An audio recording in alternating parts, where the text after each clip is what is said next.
Masar wajeng Jawara teh ya. Jawara anu sok galak teh ajunya dahar barang dahar sorangan bae jaker ngambek merenanan.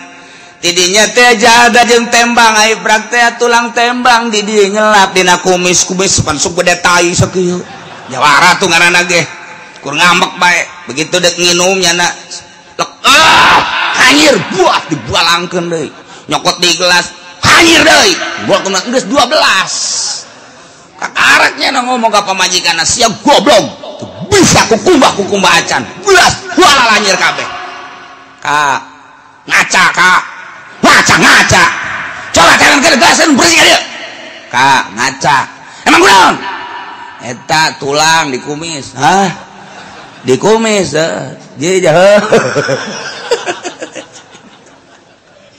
mantap ge lamun deuk salat Jumat ieu kacaan heula daung beusi aya anu nempel di kumis engke pan bodoh hanas aing marah cenah geus beak salosin teh gelas mantak ge ka atuh panyakit dibawa ku sorangan teh masar bae jeung tukang bas neangan potlot bus kakaler kaki dul boys ese jasa horenganan ditendeng di biwi tolol dah tukang bas biasanya kan di dia ya biasanya ya di kopeahnya nate ya kan ngenahan ya suka dia mengenai itu kan tadi ditendang di bibir jadi nyono neangan kadieu kaditu mana ceknya ieu ka mana mus mamarahan bae rimas geus dibalang-balangkeun cak babaturan neangan naon patlot aya teh di bibir jay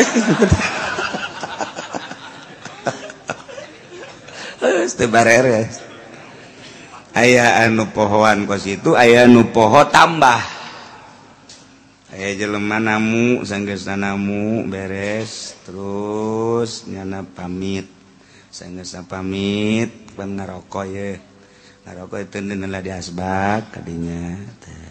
terarasannya na parenganan digadiekeun anya nyana kan ieu nya sepatu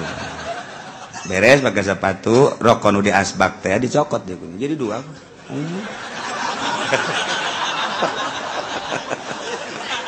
tinggal lu boga imah bae bos tolol ting jadi tamu karo-karo aing dibawa cek cenah aduh ampun jelema limperan teh kos gitu nah ieu ngaca biasa nu rapih sok deuk kumaha ge bersyukur ka Gusti Allah Subhanahu wa ta'ala Imam Syafi'i